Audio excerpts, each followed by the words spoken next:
Welcome to 1999 MLS Year in Review. I'm Rob Stone. 1999 had a little bit of everything for the Major League Soccer fan. It began with the second-year Chicago Fire franchise looking to win back Cup glory, while DC United was hoping to reclaim the title for the third time in the league's four-year history. Some major U.S. international faces like Alexi Lawless, Eric Winalda, Tony Meola, and John Harkes found themselves donning new jerseys in '99, and the players weren't the only ones changing zip codes, as several big-name coaches took a ride on the old coaching carousel. The season started off smoking as Dallas's Jason Kreis put in an early bid for MVP honors as he netted himself a hat-trick in the season opener, and the Western Conference was as deep as it has ever been. Colorado steamrolled through the opposition at the beginning. Dallas burned the competition down the stretch. History was made in '99 as well, as Columbus unveiled the first ever soccer-specific stadium in the States, and staying in the Eastern Conference, Tampa Bay pulled off a stunner as they reacquired perennial all-star and Colombian international Carlos Valderrama. But perhaps the biggest personnel move came off the field, as the league named former NFL executive Don Garber as their new commissioner. We begin our '99 year in review in our nation's capital, where the proud black and red of DC United had to overcome some major personnel changes if they were to compete in their fourth straight MLS Cup.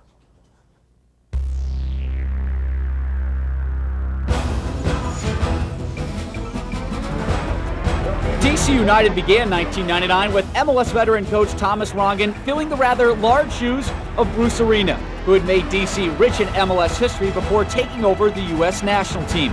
And United continued their tradition, winning their first three. Roy Lassiter is through.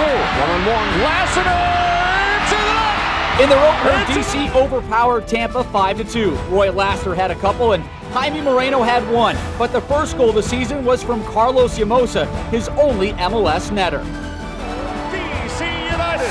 After three wins and contributions from established stars like Marco Echeverri, Ben Olsen, Eddie Pope, and keeper Tom Prestis, DC looked once again to be in control of the East. But with a rash of injuries and national team commitments, the easy times faded in April. On May 1st, United went into Chicago with a two-game losing streak. After two United players were sent off, DC battled back with determination beyond Rongen's expectation. The attack again, Woods has crossed that ball, his left foot, look at this, Lassiter scores! Although the Fire prevailed 3-2, the tone for the season was set. A 7-game win streak followed as new faces stepped forward like Kerry Talley against Kansas City. Into the net! Into the net! Into the net! On goal, DC United! It was a bullet. Diego Senora picked a great time to score his only goal of the season to beat Columbus 1-0. Into the net! Into the net! Oh, into the net! Senora! And Jaime Moreno came up big with 2 goals against the Crew, while 4 starters were missing.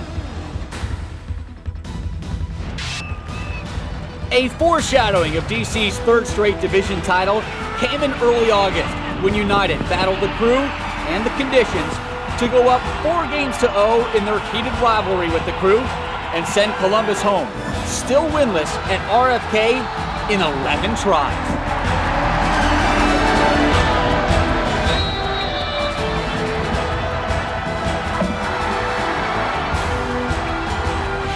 Reserve lineups continue to be a recurring theme for DC, but while the bench turned in yeoman's work during an incredible 11-game midsummer streak, it was this year's team MVP, Moreno, that carried the load, racking up points in 9 of the 10 games he played.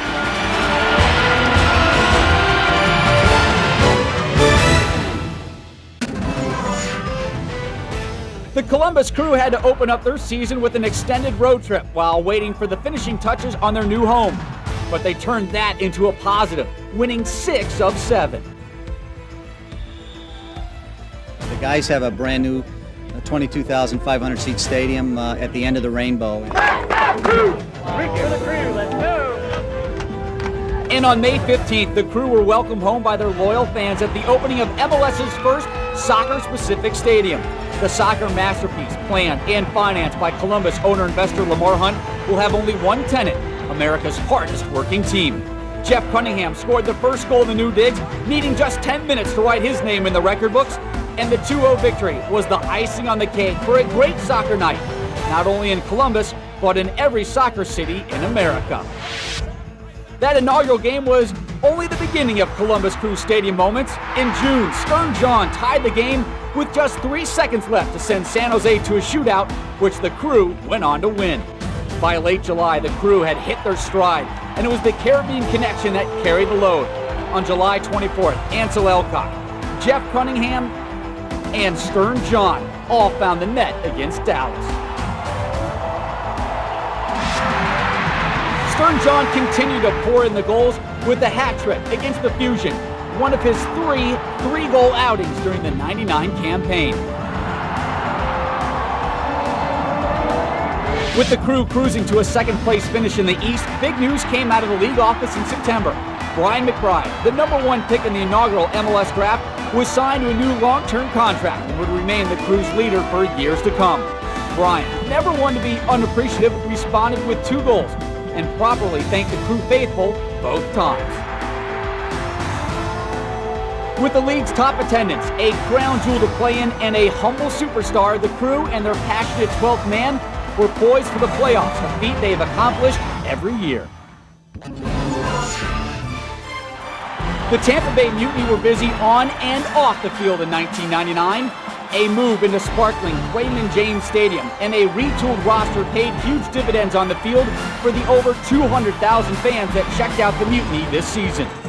And the crowds got what they came to see. Newly acquired netminder Scott Garlick, Raul Diaz-Arce, Steve Trittschuh, and the Chicago Three, Josh Keller, Richie Kachow, and Manny Lagos turned a struggling franchise into a winner, but nothing helped turn heads and a franchise around more dramatically than the early season return of Carlos Valderrama from Miami.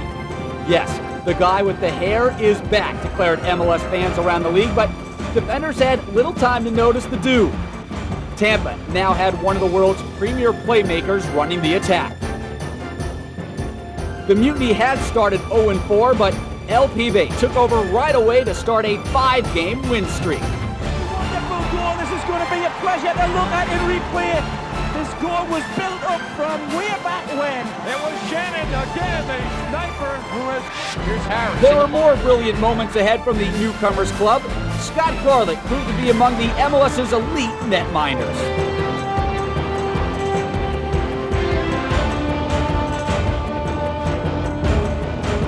Manny Lagos tied a franchise record with 6 points against the Fire in the form of 2 goals and 2 assists.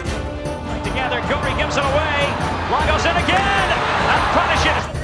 Now Lagos. What a story it would be if he could net the hat trick, and he's in the mood. Leaving Dunseth for dead. Can he get past Burns? Mistake by Guri. Valderrama! The Revolution defense ripped apart.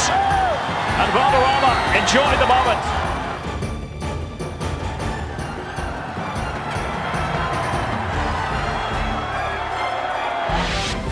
Mid-season acquisition, Raul Diaz-Arce found the net twice in his first home game and tallied points in his first 3 Mutiny outings. Still going, and Diaz-Arce! Perfect! It's the Diaz-Arce double in his first game back against the... But don't get the impression the cupboard was completely bare before the trades. Mutiny vet Steve Ralston, the model of consistency, led the league with 18 assists. Open is Ralston, he'll use him. First time shot, touched in! His deadly crosses were the perfect complement to Valderrama's central midfield attack. For the goal! Tied at 3! MLS's April Player of the Month, Musa Shannon, continued throughout the season to keep defenses off balance. Get in! Musa Shannon, a brilliant run from the left side. Perhaps the comeback win at DC with 2 goals in the last 7 minutes epitomized Tampa's 3rd place season. The Mutiny are back, and there's a lot more celebrating ahead in their future.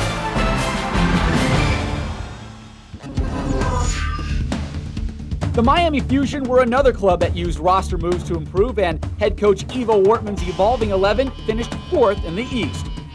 Rookie Jay Heaps went right to work in his first MLS game. Heaps' choice to join MLS over returning to the Duke basketball program for his senior year looked even better when he was named 99 MLS Rookie of the Year.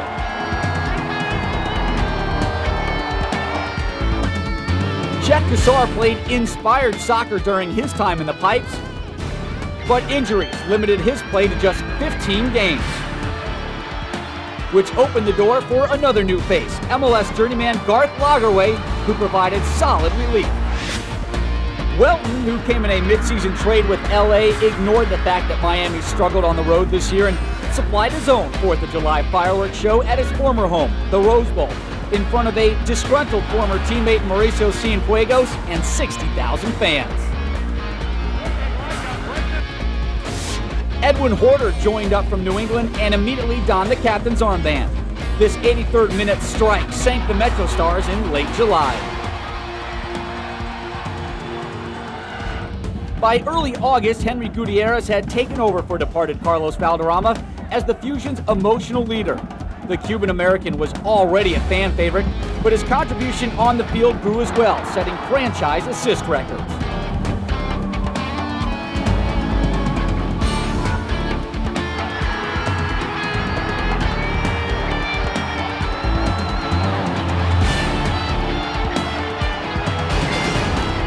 When Miami's leading scorer, Diego Serna, was finished for the season prematurely with an August knee injury, hopes for the playoffs dimmed.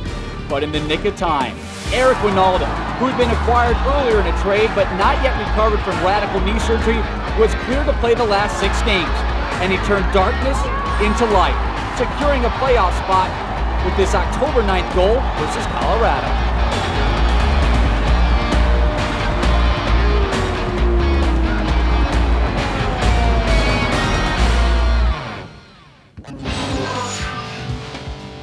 The New England Revolution may not have had a fast start in '99, but Giovanni Savarese certainly did, scoring the fastest goal in league history, just 22 seconds into his Revolution career.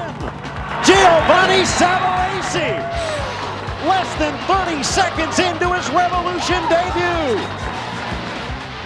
Ivan McKinley supplied 2 goals in the Revs' first win ever at RFK against DC United to add a little excitement to the early season that was otherwise a struggle under player coach Walter Zenga.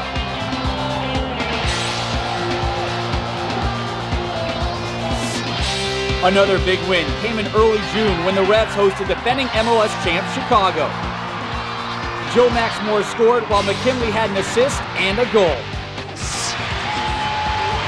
The Revolution take the lead. Moore with the finish. That momentum continued in their next match when Johnny Torres netted a pair to bring New England into a tie for 3rd place. Ball for Johnny Torres, and it's in! Just like that, Johnny Torres has done it again in a game against the Fusion. Like many MLS cities, July 4th was a big day in Foxborough, and 29,000 gathered for a doubleheader. In addition to a Women's World Cup semifinal, fans witnessed a Joe Max Moore-led victory that kept the Revolution in the playoff hunt. Back to the Revolution captain, and so it goes! Joe Max Moore with a second. September found the Revs still hanging on to playoff hopes, and 2 goals in the last 10 minutes against Kansas City helped. Savarese and Moore once again supplied the firepower. Middle, slips through, chance for the goal, open net, shot, goal! Goal! 3 goals in a row for New England. They take the lead with 2:52 left. And so the season went for New England, struggling to hang in for the final Eastern Conference playoff berth. In the last home game, newly acquired Jeff Beicher pulled out a win to keep the Revs' hopes alive. There's a rocket by Allen. And the Revolution take it 2-0. Even though New England finished on a positive note with a win at DC on the last day of the regular season when John Hartz assisted Moore, it wasn't enough. A Miami victory later that day tempered their celebration and eliminated them from the playoffs.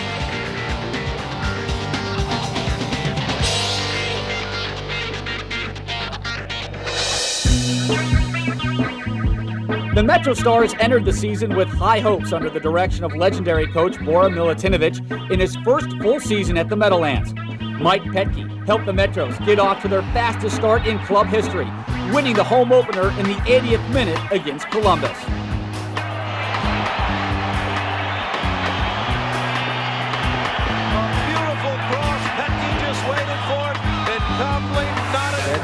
By mid-May, the losing had started. Mark Chung, one of Bora's off-season acquisitions, helped snap a losing streak May 15th with his first Metro Star goal in a 3-2 win against Miami. That was the last time the Metros saw 500 in '99. Mark Chung breaks the Giant Stadium goal drought.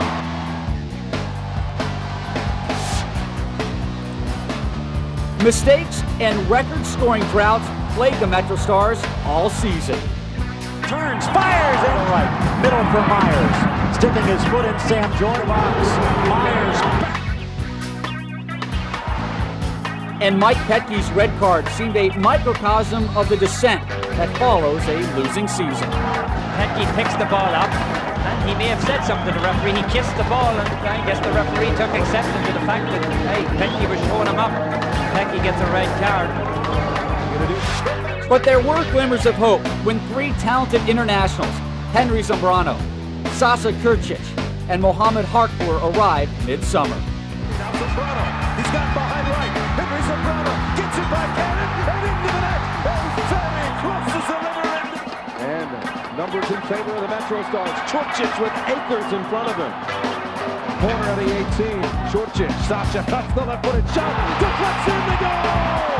Sasha Churchic. The Metro Stars take the lead. But the addition that has MLS fans looking to the future in New York was announced in August when current German Football of the Year Lothar Matthäus was signed for next season. I hope we have a little bit lucky and can win next year the American Soccer Championships.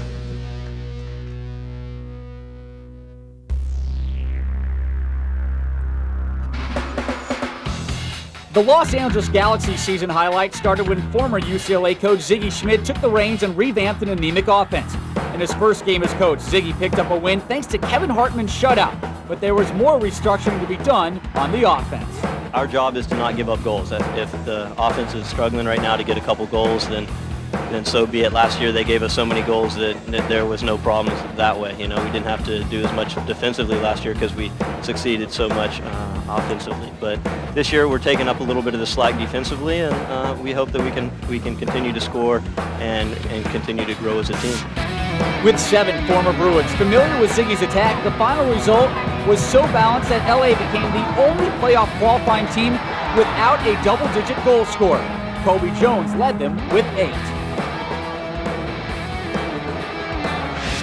As the Galaxy began to hit their stride in June, the big goals and big wins started to come. Carlos Hermosillo returned from playing commitments in Mexico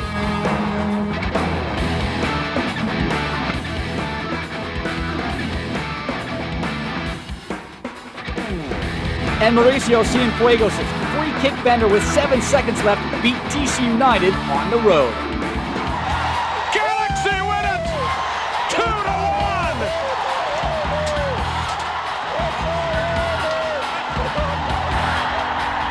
Mauricio Cienfuegos delighting! The Salvadoran crowd on hand tonight! Also in June, a modest trade turned out to be prolific for the Galaxy when Roy Myers came west and the Galaxy went on a 15-6 run. Myers' 6-game scoring stretch in June and July was the MLS's second longest of the year. Roy Myers ties it! But all the Galaxy's success wasn't imported during the season. Mainstays Kobe Jones, Mauricio Cienfuegos, Greg Vanney, and Robin Fraser all played their 100th Galaxy game during the '99 campaign.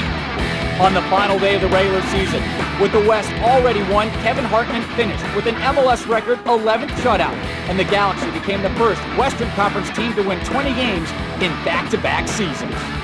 Shot to take it right side, is caught by a score of 1-0. Stay away. Ask the Dallas Bird what a red-hot striker will do for a team. and they will point to this year's 19-13 regular season record compared to a 500 record in the previous 3 years combined. Price! 3-0! Jason Price opened the Burn season with a hat trick in the opening game and stayed on fire, burning opponents for 18 goals and 15 assists. Trick 4-0. Jason Price. And if that wasn't enough, he was named Player of the Week a record 6 times. And on the other end of the pitch, the Burn mixed into the recipe a red-hot goalkeeper, Matt Jordan, who began the season for injured Mark Dodd with 3 consecutive shutouts. In fact, Jordan was so good, he kept the starting job when Dodd returned. Coach Dave Durr had other players on his veteran squad to count on as well. In early June, 4 different players found the net in a 5-2 romp of the Metro Stars to put Dallas briefly in first place. And Sorber there as well. The battle with Price in the 18. Turns and shoots and scores. He celebrates with the backflip. And Dallas is up 3-1. As Brian Haynes on the far side for Dallas. A lot of room. Haynes the shot. It's now 5-1. While hosting DC early on, the Burn began to realize that this season would be different. Never before had Dallas created such a home field advantage. And turning back United 3-0 seemed the turning point.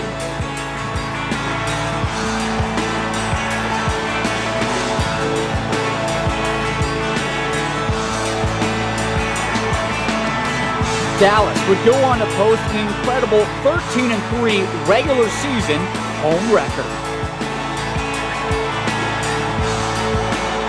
Already successful, the Burn made a bold move at the August trading deadline, bringing in Ecuadorian international Ariel Graziani for Leonel Alvarez. And Graziani promptly scored in each of his first 4 games.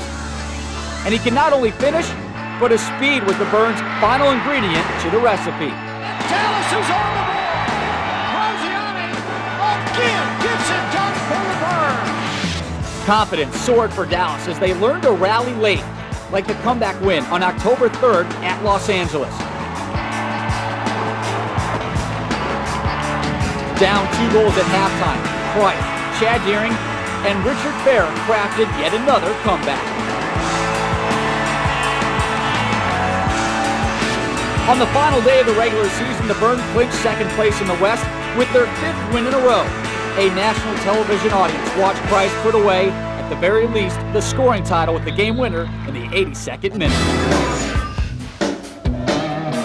How do you top an inaugural season where you, as an expansion team, not only win your league championship, but double that with the U.S. Open Cup title as well? Well, you can't. But after the rings were presented to the Chicago Fire at the home opener, the Fire looked like they could repeat last year's unlikely scenario. Number 12, Ante Razov. Ante Razov was the early catalyst with multiple goal games in Chicago's first 3 matches. He scores. This game is tied. Just a little bit too easy for me that one, John. Razov would score 14 goals this season, despite losing time to the U.S. national team and injuries. Lost it for a moment. Now Razov strips and scores.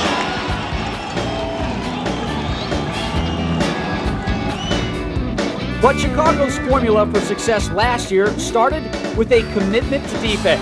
And the D, led by Lubos Kubik, gave up 30% fewer goals than the 1998 championship team. Kubik also repeated as the MLS's top scoring defender with 5 goals and 8 assists this season. Goalkeeper Zach Thornton gave up just about 1 goal a game, a statistical improvement over last year's award-winning season.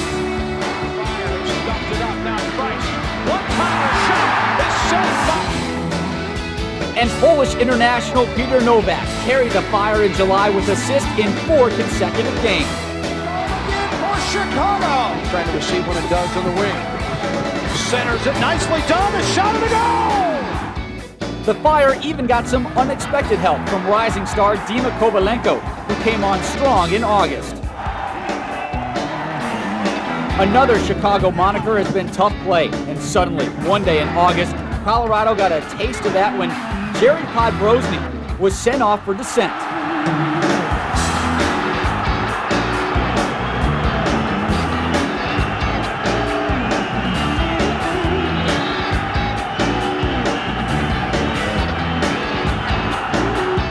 Inspired by the ejection, the Fire erupted for 4 goals while playing a man down.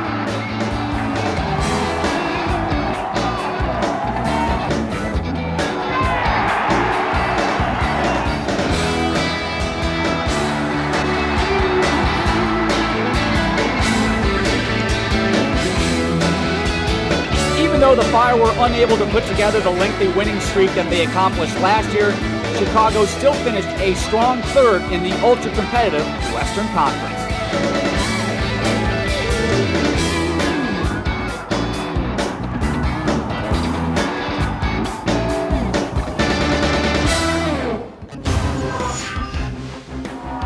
The Colorado Rapids were a runaway river from the first day of the season.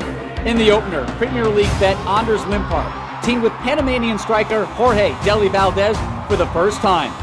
And that combination would lead the Rapids to their best ever regular season record.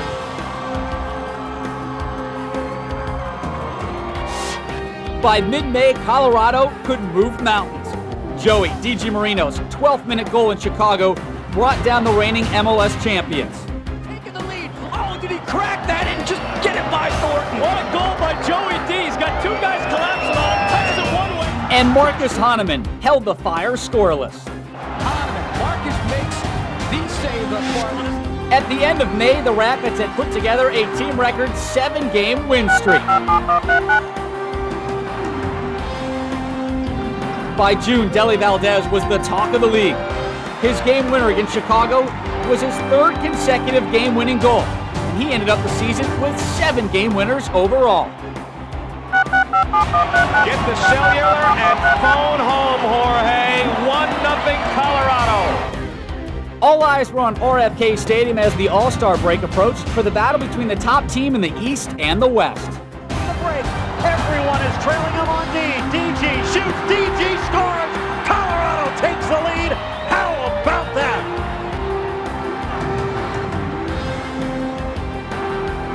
Here's Bent. Off-balance pass from Harris. Deli Valdez shot. Gets through Preston. He slams it home. The flag stays down. After DiGiamarino and Deli Valdez were finished, the Rapids went to the break with an MLS best 12-3 record and a 9-point lead in the Western Conference. But in the season's second half, injuries, scoring droughts, and defensive lapses slowed the Rapids to a trickle. Vogel trying to release Deli Valdez. Jorge. Limpar scored his final goal of the season on July 25th before succumbing to injury, a huge blow to the offense. Ian Foyer took over the keeper duties when Marcus Hahnemann departed for the English First Division and recorded 8 shutouts, but the winning percentage just wasn't the same.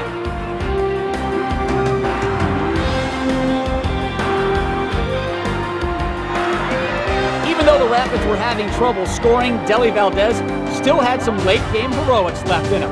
Like this August 13th netter with 21 seconds left to beat the Mutiny. But Colorado went 8-8 in the second half and fell from 1st to 4th place. Still good enough, though, to qualify for the postseason.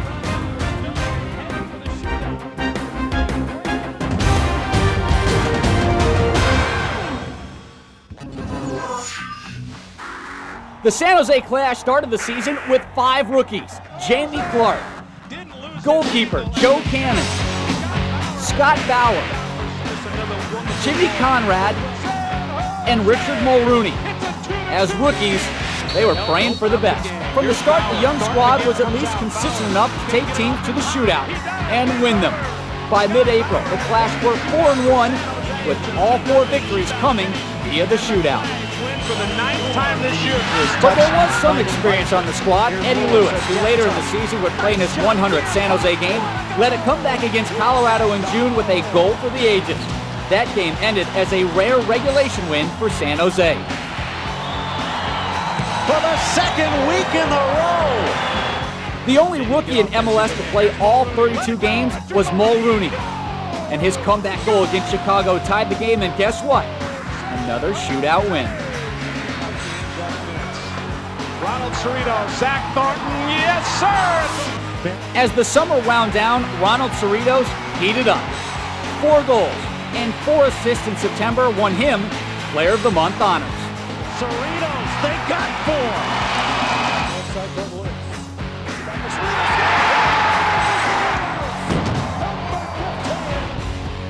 The Clash finished strong, 8-3 in their last 11 games for a total of 19 wins. But since over half of their wins were in, you guessed it, the shootout, San Jose was short on points in the standings and failed to qualify for the playoffs. It rolls by and finds the back of the net. Doyle. But the future looks bright for San Jose. A new coach, Lothar Osiander, was picked to give this youthful team more guidance. And a name change to the Earthquakes. New colors and logo has Bay Area fans fired up about a new soccer identity for the millennium.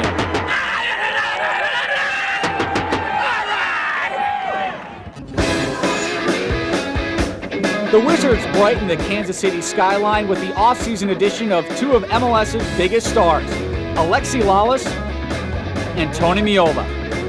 But the picture changed dramatically when Meola was injured in the preseason. Kansas City got off to a horrendous start, losing their first 7 games. Coach Ron Newman was out, and in came former U.S. national team coach Bob Gansler. In Gansler's first game, he somehow coached a win, but it certainly helped that Preki showed glimpses of his former league MVP flair. In fact, Preki was a bright spot in the first half of the season and was the MVP of the '99 All-Star Game.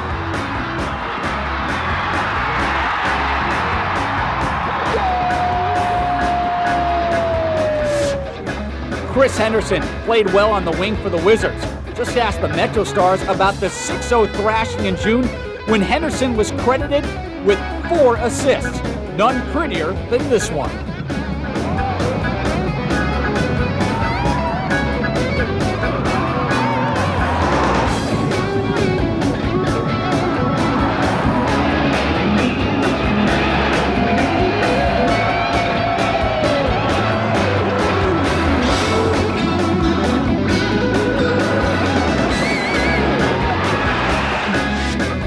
A lift to the offense came in June with the arrival of Canadian national teamer Alex Bunbury. His skill immediately turned heads, and Bunbury seemed to make people around him better. Goal! Alex Bunbury given too much space, and he makes the Metro stop. Gansler opened the door of opportunity for Chris Klein, who started some games but was used mostly as a second-half weapon. Klein, with fresh legs, could take over a game, and in July, Tampa Bay saw it firsthand. Oh, what a goal! From 35 yards out, he tucks it past Garlick with 4. During tough times, coaches see who's tough, and no one's tougher than Mo Johnson. The former team MVP was awarded that honor again this season and earned the award playing out of position, a move he made to help the team.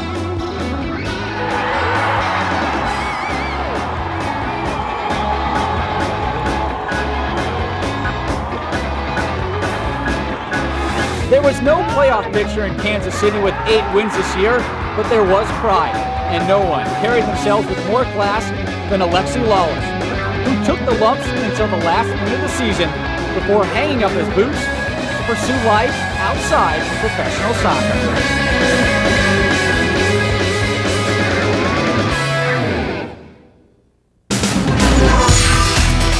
The 1999 All-Star Game was held in San Diego, California, and Qualcomm Stadium was treated to quite a show.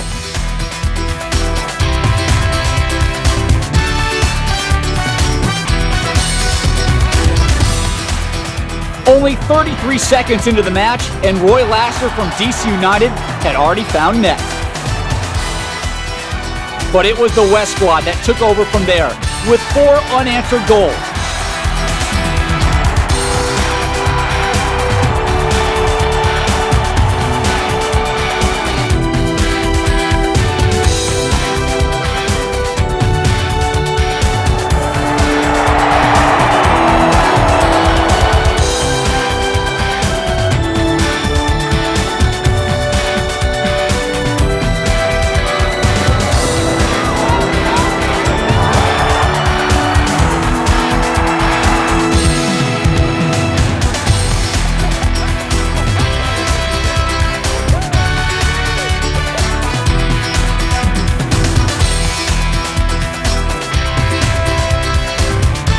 second goal to go with an assist, Casey's Brecky secured MasterCard MVP honors for the day.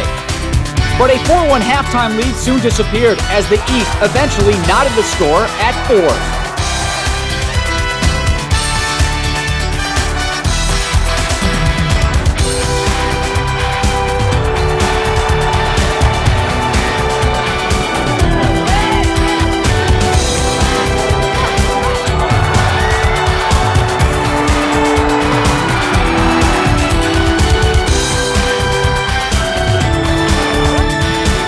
But the West was determined to get their first win, and San Jose defender Mauricio Wright got the game winner just moments later.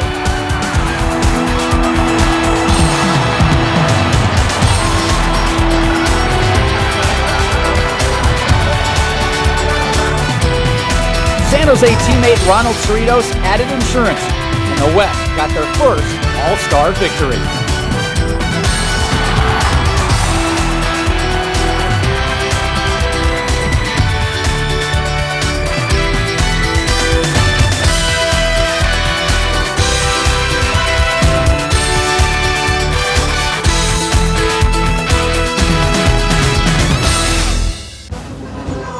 At the end of the regular season, it was time to present the annual individual awards.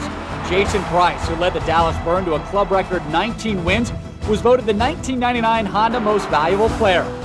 Price scored or assisted on 33 of the Burn's 54 goals this year, involving himself in 61% of Dallas's offense.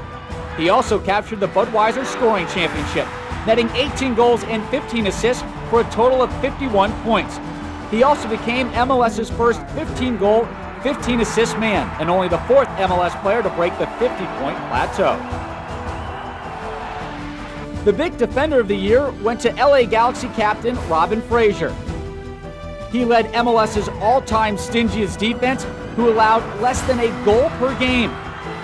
Fraser's been voted by his teammates as the Galaxy's top defender in each of the last 3 years.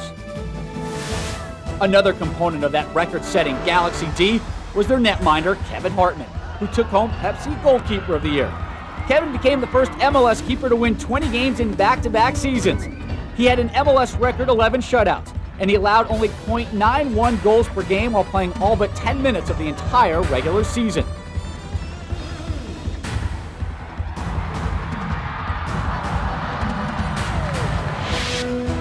The All-Sport Coach of the Year was LA's Ziggy Schmidt, who led the Galaxy to a 17-9 record after taking the reins in late April. On the way to the Western Division title, Ziggy overtook Colorado, Dallas, and Chicago.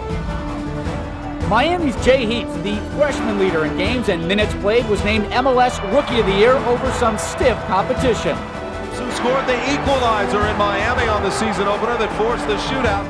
Jay left Duke University, where he also played basketball a year early to make his immediate impact in MLS. He scores! Fusion wins! The Snickers Fair Player Award is a two-part honor. Steve Ralston of the Tampa Bay Mutiny took home the individual award as the best sportsman on the field. Ralston received no red or yellow cards while leading MLS with 18 assists. The other half of the Snickers Fair Play Award goes to the team with the fewest caution points during the regular season. The Columbus Crew earned that distinction while becoming the first MLS team to go a full season without a single red card. To pick out the top goals in the 99 MLS regular season requires leaving out some very deserving candidates. And here's just a sampling from the regular season.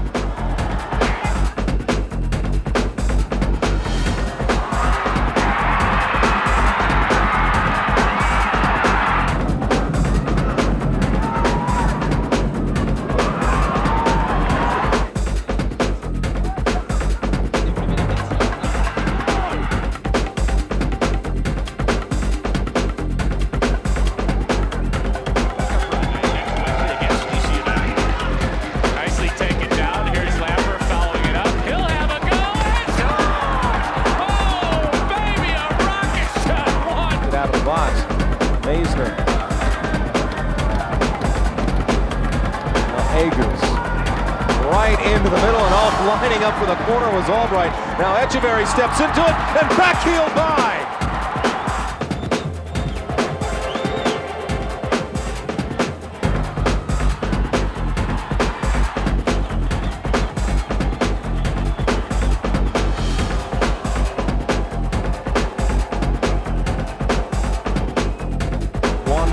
Against Palacios. Gets by Arle Palacios. Shannon towards the 6-yard, off the post and in. Musa Shannon, a brilliant run from the left side. Got by Palacios.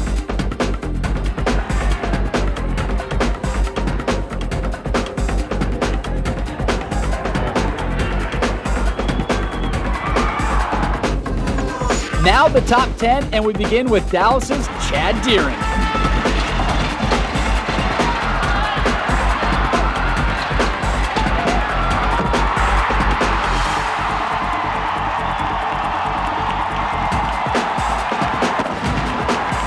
At number 9, New England's Ivan McKinley. Their midfield with Edwin Horton, their attacking playmaker out.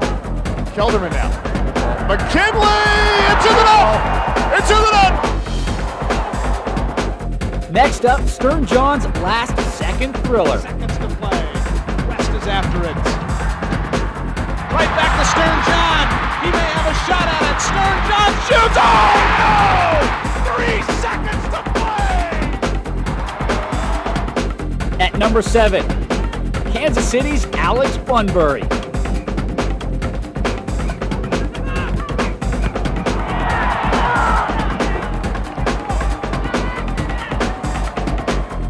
Colorado's Jorge Deli Valdez is at number 6. On the turn, it's on his left. Back to the right. Dribbles into the box. Oh, an off-balance shot. He stutter stepped it in for the 4th of the night. League MVP Jason Christ checks in at number 5. Jason Christ. Duhaney trying to track back. And Sorber there as well. The battle with Christ in the 18. Turns and shoots and scores.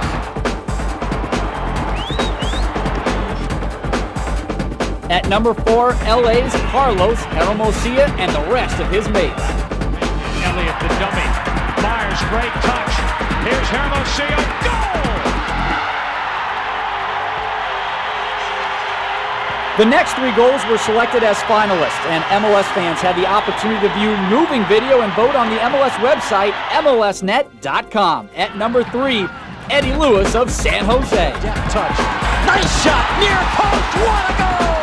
What a goal!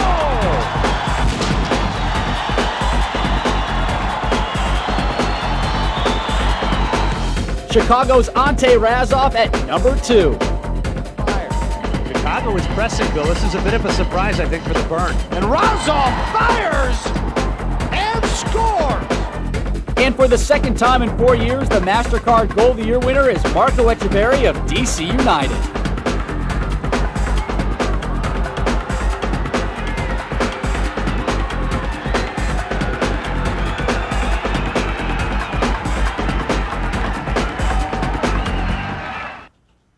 Now, if you thought those goals were impressive, wait till you check out some of the upcoming finishes from the '99 postseason. As the regular season was winding down, optimism for the league's long-term success was going up, and most of that due to new commissioner Don Garber, who seemed to have the Midas touch early on as he won back America's core soccer fans by closer aligning MLS to the international standards of play, chief amongst those changes, getting rid of the shootout. The league also spent some serious money to retain such young, international-level talents as Bolivia's Jaime Moreno, El Salvador's Ronald Cerritos, and the Stars and Stripes' Brian McBride, Chris Armas, and Jason Christ. 1999's MLS postseason had some interesting subplots to it. DC had to be the clear favorite in the East. In fact, at one point, they had an 11-game unbeaten streak. Columbus was a viable threat with the 2 seed, but they had never won at DC's RFK Stadium. And the defending champs from Chicago would be very hard-pressed to match their unbeaten run through last year's postseason, as they were a number 3 seed in the loaded Western Conference. Playoff format 99 for Major League Soccer, very simple. Top 4 teams in each division advance. Number 1 seed versus the 4 seed, 2 versus 3 in a best-of-3 format. One little interesting side note, never in the league's history the top seeds from both conferences converged at MLS Cup, but if it did happen this year, it would be a rematch of the inaugural MLS Cup held in 1996 between DC and LA, also held at Foxborough Stadium in Massachusetts. But before we get there, we have to begin with the Western Conference playoffs.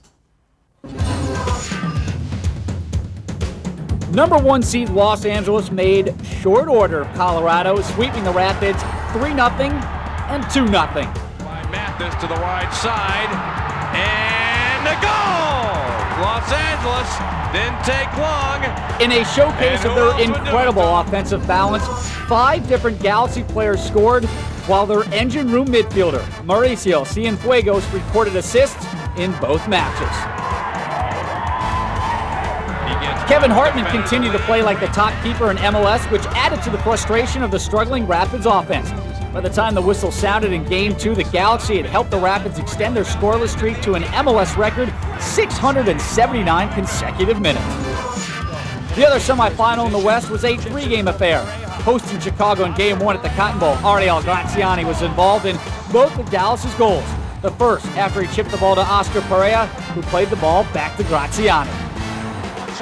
Then later in the game, Graziani assisted on the game winner when he fed a streaking Mark Santel. Santel comes to help and scores. For the defending MLS champion Fire, it was their first playoff loss ever, having swept through last year's postseason in their first year. The Fire returned home for Game 2 and erupted for 4 goals in a 4-0 dismantling of the Burn. Dallas rookie keeper Matt Jordan was unsettled by the barrage Peter Novak and the Fire mounted.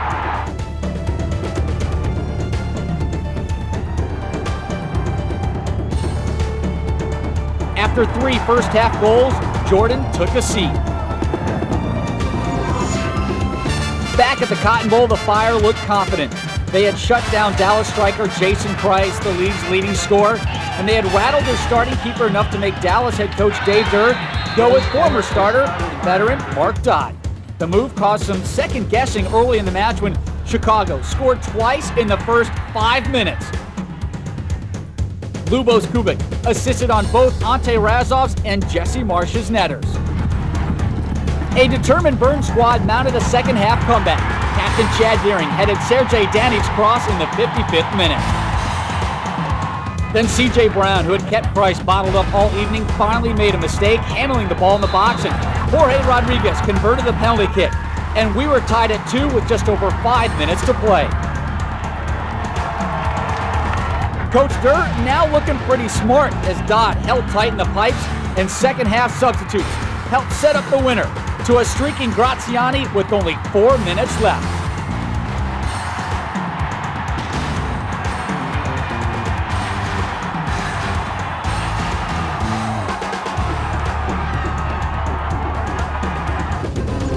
So Dallas advanced to face Los Angeles in the Western Finals. It was LA striking first in the 39th minute. Mauricio Cienfuegos, using the Southern California sun, lined up a free kick, decoyed the cross, and hooked it home. Dallas got yet another clutch goal from Graziani, and the Burn had a chance. Goal! Goal! Tied at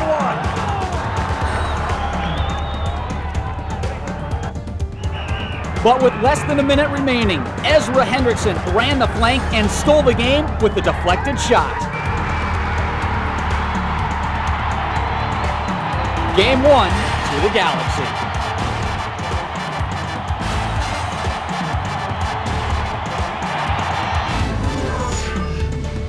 Back at Dallas for Game 2, Graziani and Carlos Hermosillo traded goals twice. Your goal is 1-0.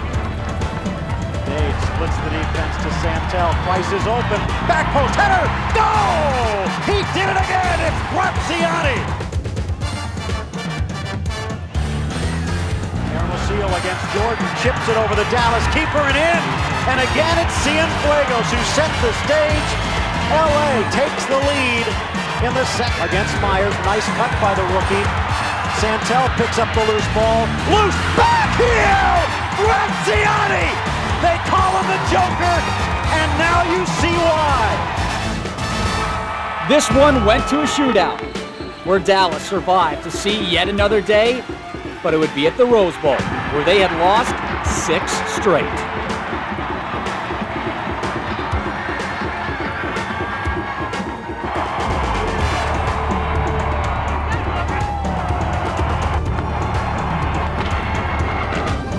back home, LA had things their way. Just 3 minutes in, a Dallas handball brought about a penalty kick, and Greg Vanny converted to give LA the 1-0 lead. Hermosillo got his third goal in 2 games in the 20th minute when keeper Mark Dodd gave up a rebound. The Galaxy up front, 2-0. Carlos Hermosillo! Hermosillo has put the Galaxy on top 2-0. When Cienfuegos finished off Hendrickson's pass to make it 3-0, it was obvious that the Galaxy were headed to the MLS Cup for the second time as the Western Conference champion.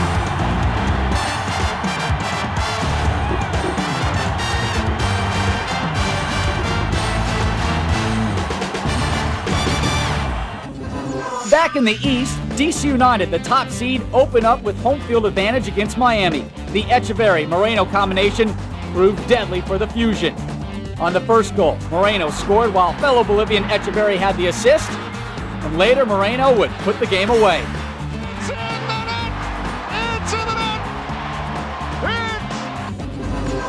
DC finished off the Fusion in Game 2 with a shootout win. And the game remembered for tight marking, good saves, and 2 red cards.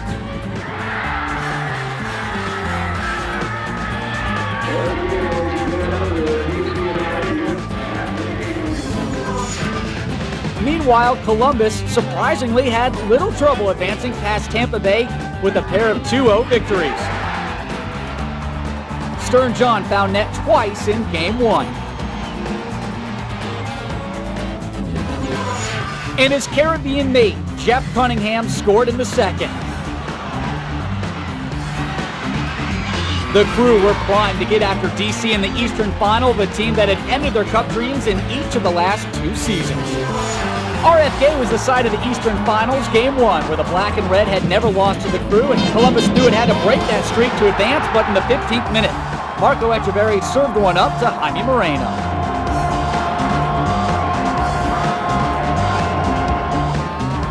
In the second half, Ben Olsen rushed onto a John Masner cross to add an insurance goal that later would become very valuable as DC held on to take Game 1 2-1. Columbus returned home with their proverbial backs to the wall, and my did they respond. Game 2, a complete domination by the Crew. Physical marking and aggressive attacks on the ball all over the pitch turned in huge dividends for the Crew.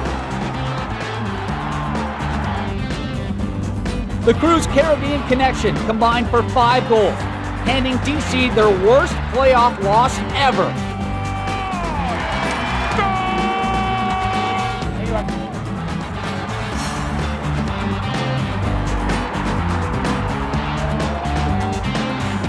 Stern John became only the second MLS player to record a playoff hat trick. After an incredible night, the Crew looks ready for anything DC could cook up in Game 3. A great rivalry had just gotten better. But Game 3 unfolded dramatically different. At Columbus, United had been taken out of their precision passing and possession game. But tonight, DC was sharp. Echeverri wore the game face all night and was attached to Moreno at the hip for goal number 1. More from El Diablo, the long ball to Lassiter, goal number 2.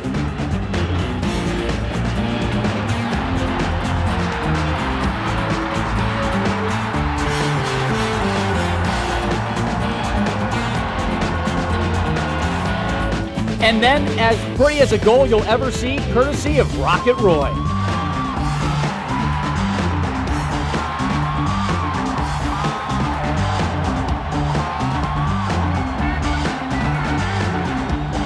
Then Echeverri put an exclamation point on one of the clutchest soccer performances of all time.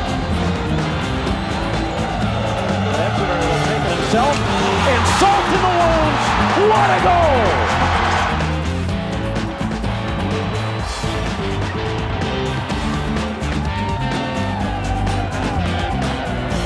DC was headed for the MLS Cup for the 4th time in 4 years, where they'd face the LA Galaxy. So this year's MLS Cup was a rematch of the 96 season's championship when DC United mounted a stirring 2-goal second-half comeback setting the inaugural cup to golden goal overtime. In the 94th minute, Marco Echeverry's corner kick found Eddie Pope, who stunned the Galaxy with the header. And the usually reserved Pope then set off MLS's most famous celebration. Current LA starters, Kobe Jones, Mauricio Cienfuegos, Robin Fraser, and Greg Vanney were on the field, and remember, as did DC's Marco Echeverry, Jaime Moreno, Jeff Agus, Eddie Pope, and Richie Williams. The table was set, and the weather for the rematch was much friendlier. LA's attack penetrated first in the 3rd minute, but United's D foreshadowed what was to come for the Galaxy. Deflected shot in front. In the 5th minute, the game took a dramatic turn. Fighting for the ball, Roy Lasher pushed Robin Fraser, who fell down hard and stayed down with a broken collarbone. Suddenly, the league's Defender of the Year was out of the mix. 10 minutes later, Marco Echeverry with the long throw-in. Chaos ensues, and Jaime Moreno gets it, tucks it home. 1-0 DC United. LA almost tied it in the 33rd minute when Danny Peña's header found the post, and the ricochet almost became an own goal, if not for Richie Williams. Another scary moment, Kevin Hartman, the violent collision with Moreno. Hartman seemed okay moments later, making this huge save off of an Agus rocket. The half was near, but there was still injury time to play, and Hartman made a fatal mistake.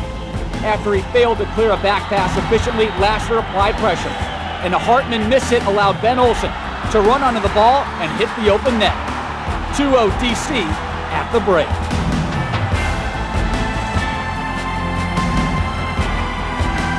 In the second half, LA tried to restore their balance that they had lost to the DC defenders. Carlos Yamosa had little gas left in his tank, but had a great stop there. Richie Williams pestered Mauricio Cienfuegos all day, even found time to crank one off the crossbar late. When Kobe Jones made one last run, while wrestling defenders, Prestis made his last play on the ball, and the end was near. 2 LA miscues had cost them the rematch, for DC's defense left no margin for error. And for the 3rd time in the league's 4-year history, the Beasts of the East reign as MLS champions. Of the DC United, the Allen I. Rothenberg Trophy. Congratulations, team.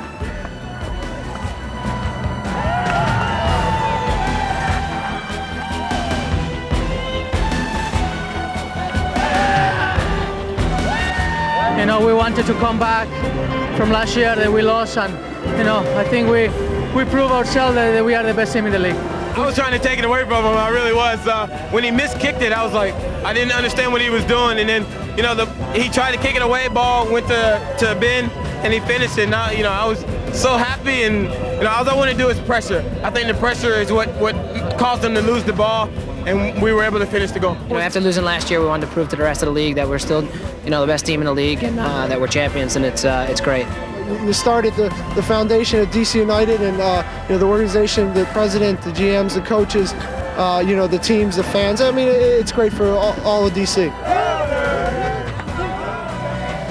The MLS mission for the future has been written by DC United, who have clearly separated themselves from the pack. While the entire league has improved steadily over their 4 years of existence, teams must now focus on catching a dynasty.